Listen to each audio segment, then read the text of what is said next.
Good morning. Welcome to our plot in April.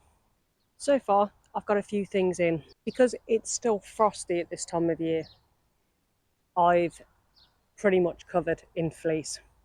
Now, if you are planting out this time of year, you need to make sure that it is hardy plants. This is really important. Don't be putting your cucumbers or your tomatoes or your corn outdoors at this time of year. It's just not warm enough. The nights are still hitting the negative figures. But you do have plants like broad beans that should be out. Keeping them indoors is actually only going to cause more issues than good. Your early peas, your early cabbages, all these can actually tolerate down to a -5 in general. Some a little bit more, some a little bit less. And covering with a fleece really does help protect them. Now, I find that when I transplant my seedlings out of the greenhouse and into the ground, using fleece, I do not have to harden off these plants. These plants will be absolutely fine in the ground with the fleece covering. Now, sometimes the frost does do a little bit of damage, but in general, if it's a hardy plant, it will bounce back. So I thought for today, we'll actually take a look around, see what we've got in, seeing what's growing, the pest damage that I've already started to get, and to see how those crops I planted a week ago are actually doing in the ground. Now, the beetroots that I put into the ground as small transplants are doing very well. Now, these went in about a week or so ago, again with fleece. If you're going to put anything out, make sure you're protecting it with something. Now, it doesn't mean that you have to cover everything in plastic like a mini grow house. You're just trying to create a little bit of warmth with that fleece and actually stop the leaves getting burned by the frost a bit as well. Now, I will sow some more beetroot seeds. I love to eat beetroot, and there's so much I want to do this year with beetroot. I want to try some fermented beets and other fermented food, and that's some videos I'm actually thinking of putting out there soon. I've not done fermentation before apart from sauerkraut, but this year I want to experiment more with processing the food that I've got on my plot. Now, these variety of beetroots that I do have, it's a mixture of cylindrical, globe and Paris. I haven't planted any rainbow or golden beets this year, but there's still loads of time to do this. Beets is something that you can sow regularly throughout the whole of the growing season. And I was actually harvesting some beets late into winter this year as well. Now, beets are a funny thing. A lot of times people don't like that earthy taste that you can actually get.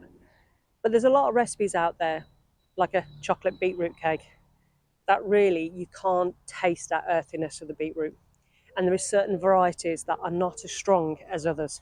Giving them a go to find out what beets you actually like and trying them in different recipes, you'll quickly find a beetroot that you can actually enjoy in multiple applications. Now, my pak choys have done quite well, but I do have an issue with something eating them. Now, I don't think it's slugs. There's no slug trails and I haven't found any. But I find earwigs and certain other creatures actually love to decimate the pak choi leaves as they're growing.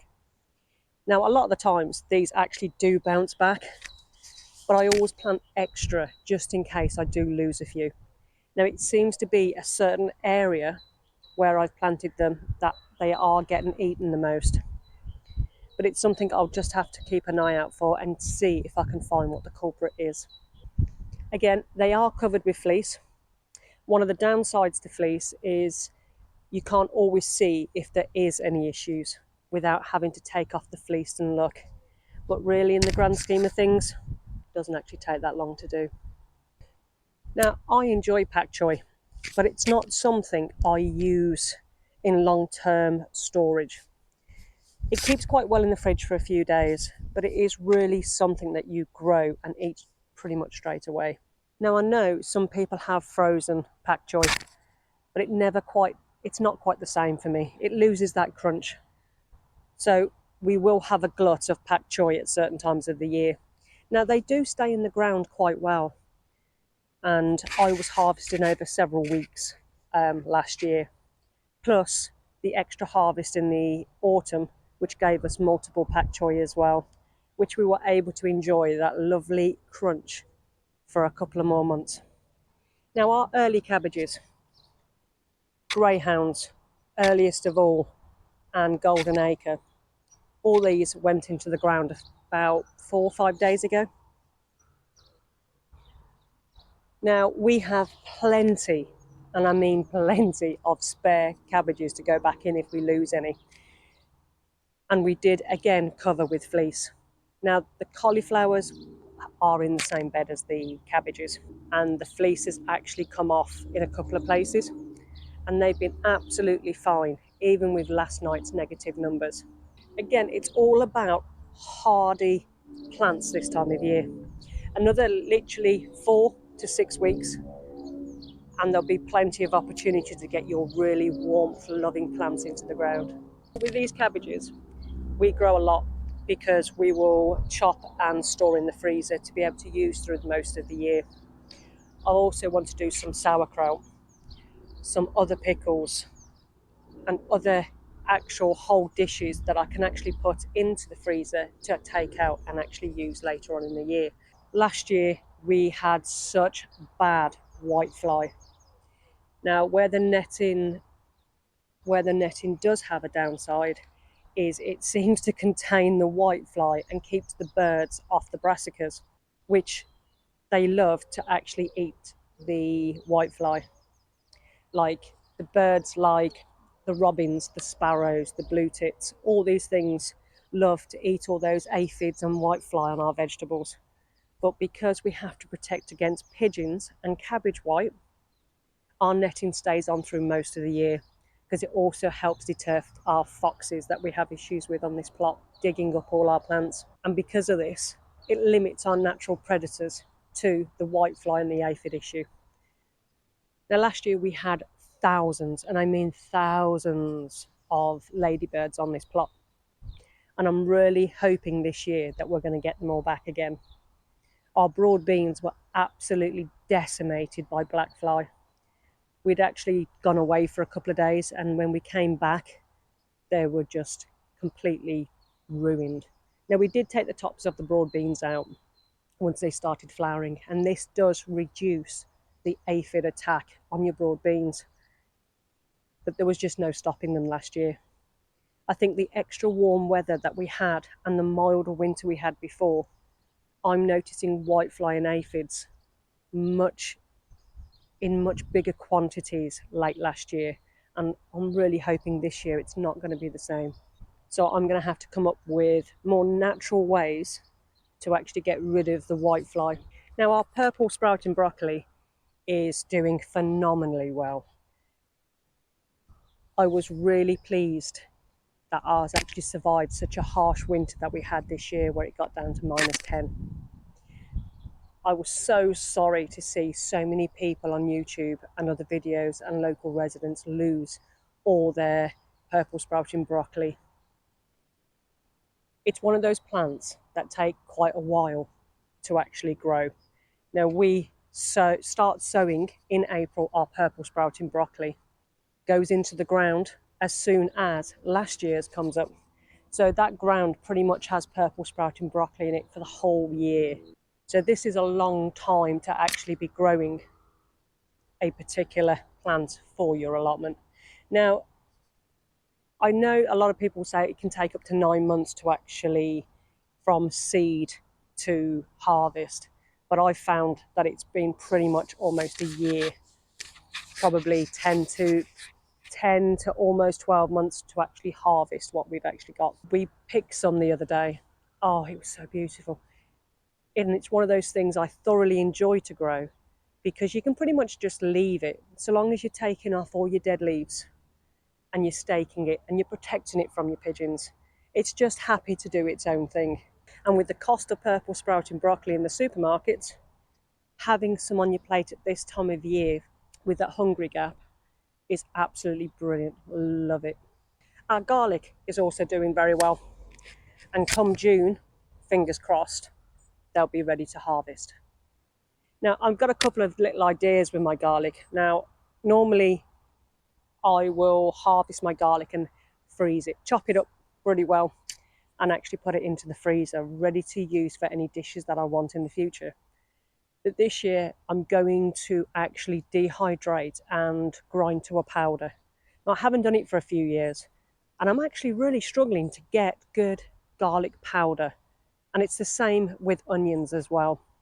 We're growing so many onions because I really want to get some onion powder as well. I use it in all my barbecue rubs and sauces and things like that you don't want the chunkiness of an onion in. And with the dry rubs, it's perfect to be able to marinate your meats for your barbecues this year. And our rhubarb is doing good as well. Now, obviously, we're not harvesting from this particular rhubarb this year, but we do have a plant that will be ready to harvest soon. That's been on the plot for 5-6 years. But this year, all I'll be doing is feeding the rhubarb that we've got and leaving that to die back for the winter. Next year, I should be able to start harvesting from the rhubarb that we started from seed last year.